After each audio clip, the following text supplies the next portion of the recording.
Hey, listeners, my name is Elisha, the founder of the Witnesses podcast. It's so beautiful to have you listening to our podcast, and I want you to know something that means a whole lot to me. Thank you for tuning in. And one thing I love to tell all of our listeners is it's not just about you listening, but listening to understand.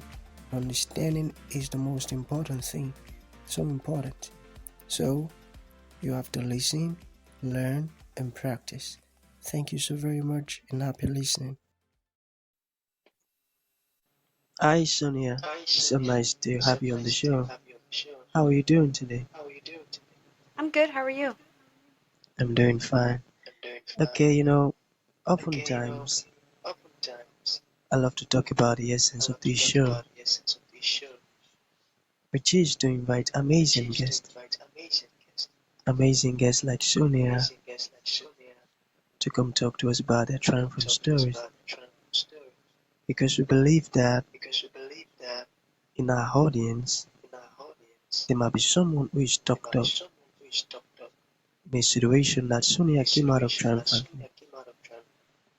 So by that person or people listening to you speak might actually pick an information that will lead to their transformation. So that's basically the essence of this show. So within the next few minutes, Sonia, let us get started with your story, the challenges that you faced, and how you overcame them. Then afterwards, I've got some beautiful questions for you. Okay, over to you, Sonia. Hi, yeah. Nice to meet you and to be here. Do you want me to just tell you a little bit about myself? Yeah, yeah. Yeah. Yeah, okay. Yeah, so my name is Sonia Couto, and I am the managing director at a software development company, and I'm also the founder of two tech products, one called Menusano and the other one called Field Eagle. So I've been in the tech space for 18 years. And I love working with startups that are looking to build from scratch, have ideas, and want to figure out how to get it to market, or just have a product that's in market and are looking to pivot or take it to the next step and are trying to figure out that road. So I'm very engaged in that. On my own personal life, I was originally born in Portugal. I live in Toronto, Canada now. I came to Canada when I was 10. I'm the middle of five kids, and 6 years ago, I was actually diagnosed with breast cancer.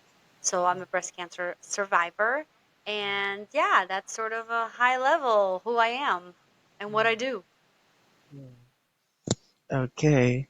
All right. So let us get started with the questions. Are you ready? Yeah. All right. So, um, how were you able to launch a startup while dealing with breast cancer? You got it? Yeah, yeah. Um, well, I never took time off from work while I was going through my breast cancer journey. I continued working for a couple of reasons. Number one, because I have a lot of responsibility and I knew that my team needed me. And number two, it was because I wanted to continue keeping myself busy, and working gave me purpose in life. And so launching a startup while going through that journey was actually better for me because I was hungry to live and have purpose. So the launch actually, I think if I hadn't at the time, if I wasn't going through breast cancer, it probably wouldn't have done as well as I did because I put all of this extra effort into it because I was dealing with going through a sickness. It did take a lot of work and a team. I delegated a lot. I trusted my team to do the things that were on the list, and everything that we needed to do. But it definitely wasn't an easy process. However, the fact that I was going through breast cancer definitely gave it a bit of a upper hand. I think, in my opinion. Mhm. Okay, you mentioned your team. So what was Hmm. it like losing your entire founding team and restarting all alone. That was hard. I think that's one of the hardest things I've I've had to deal with because uh, along with that came this sense of abandonment. So, you know, you have a team, you have a people who come up with this idea, and then you all decide to work on it together, and slowly you start losing everybody that, was originally part of that idea or that process. And I got to a point where I was the last one left, and yeah, I had to make the decision, do I keep going? Do I stop this? Is it worth it? So I felt really alone and abandoned. But then that sensation also is what drove me to say, no, no, no. I'm going to prove them wrong and I'm going to make this work. This is still a fantastic idea. I know I can do this better, and I did. And at the end of it, I actually realized that a lot of the blockages with the launch and the product was the team, and having a lot of those people or all of them leave ended up being a lot better for the company, because I was able to step back, look at it, analyze it, and then really look at the team that we needed in order to move it forward, versus having a team that I inherited because they were part of the founding team. So it actually ended up being really good. The process was really difficult for me personally because I had these abandoning, I felt like I was abandoned, and I had to go at it alone for a while, and I had to figure things out. And there was a lot of highs and lows, frustrations, but at the end of it, I sort of figured out the best way forward, and it worked out. Worked out. That's so good. Okay, let us talk about women in tech. How can they be empowered? How can women be empowered in tech? Yeah, yeah. I think women need to empower each other. Mm, I think that's where it starts. We need to empower young girls and encourage them to not be afraid to get into tech. Although it is a male dominated space, there are a lot of women going into it now, and I think it's changing. But I do think it starts with, there's a lot of men that are hiring women and encouraging women. I'm in the position I am because, there were males in my life that encouraged me and mentored mm, me and helped me get to the space where I am now. And mm, I'm always grateful for those individuals. So I think it's really a matter of, if you're a woman and you're already in tech and you want to move up, or you're a woman and you want to get into tech and you're finding it hard or difficult, find someone, whether it's a man or a woman, who is already in the space, who can help you navigate through it, so that you can be prepared for all the inner workings of being in that space. I think that would really help. And also hang out in spaces for tech individuals. So, like, depending on the city that you live, you can look up stuff online. There's always meetups, there's always all kinds of tech events happening that are open for registration, and go to those events and attend and meet people and have conversations and really start understanding how that world works. There's a couple parts to that world. There's the very nerdy part, which is like all where all the developers hang out, and they're very, thinkers about development and product. And then there's, the marketing part of it, where it's like, we have a product, we have to market it. How do we go about it? So that's the creative side of it. And then there's the business side of it. We have a business. We want to build in. We want to bring in investors. We want to build it out even further. There's that side of it. So there's tech is very, just like any industry, but tech can be very creative. So I say, if it's a space that you're not in and you want to get into, go to those events and really start having those conversations and engaging with the space. beautiful. I love how you explained it. That was well explained. Okay, so Yeah. yeah, the second to last question. Hmm. Okay, so it says, how has your life changed after going through breast cancer? That's a fantastic question. My life changed 1,000%. Mm, Um, prior to breast cancer, I was a workaholic, number one. Number two, I was a control freak. I had this mindset that if I wanted something done right, I had to do it myself. And I didn't have, I was a pushover.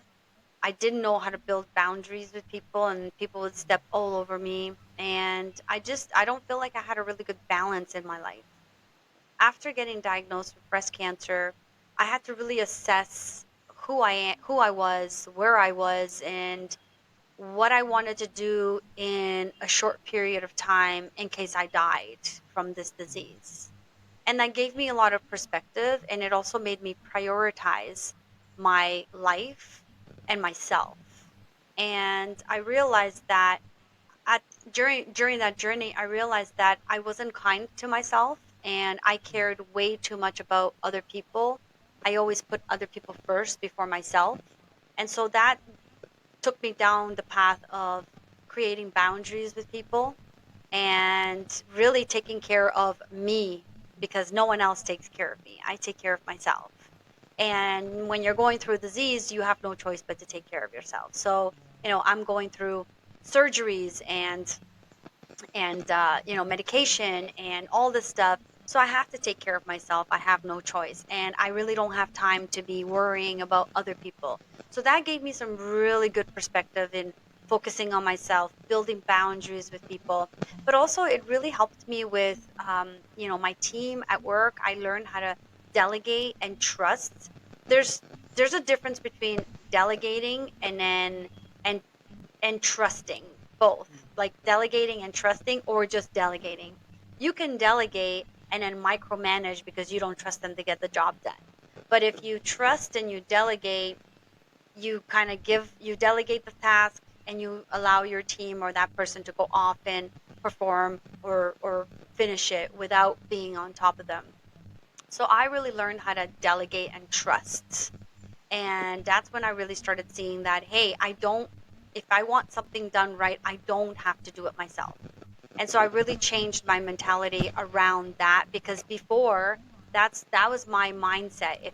If I want something done, I got to do it myself. I'm prioritizing what's right. I have a sense of urgency and no one else does. So it really took me back. I got to slow down a little bit, still do my work, but slow down and be able to take care of me and my health. And I created a really good balance in my life because of it, a balance that I continue to take on. It's been 6 years now, and I'm still doing it because I learned a really valuable lesson while that. So my life very much changed. I think I'm a little bit more selfish now towards myself. If somebody does me wrong, I tell them. And if there's something that I don't like, I say it. Where before I would, keep my mouth shut more and be a pushover and not speak my mind.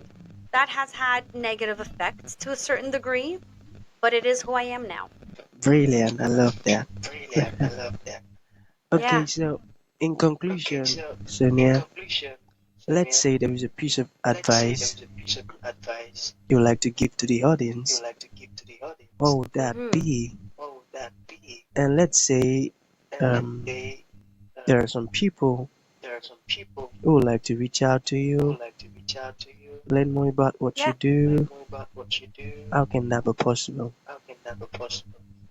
Yeah, so you can reach out to me through my website, which is soniacouto.com. So that's SONIACOUTO.com. There you can find all of my contact information, links to the product websites, and also I have a podcast that I launched in January called Tenacity with Sonia C. If you want to check it out, it's a podcast about encouraging, where I have conversations with business leaders who have been there, done it, and now young entrepreneurs who want to get into the business world can learn from their mistakes. So we talk a lot about failures and how to overcome a lot of those things. And advice for anyone who wants to get into tech, I think just do it. don't be scared. I'm not a techie. I don't know how to code. I'm never going to learn it. That's not my forte, but you don't have to be a developer. You don't have to be super technical in order to get into tech. If you're passionate about it, if you have an idea for an app, you don't have to build it yourself. Others can build it for you. So if it's a space that you want to get into, if you have an idea for a startup, reach out to people like me and ask questions. And we are always going to tell you, how to go about it or give you good advice. So I say just reach out. You can reach out to me, email me, and I'll always respond. Beautiful. So that's going to be the end of the show. Thank you for honoring the invite, Sonia. It really means a whole lot. Thank you for having me. Yeah, I appreciate it. Thank you for tuning in to this incredible episode. Your support means the world to us, and we truly value you. We look forward to having you join us for the next episode. If you enjoyed what you heard, please consider rating and reviewing us on Apple Podcasts. Your feedback is greatly appreciated.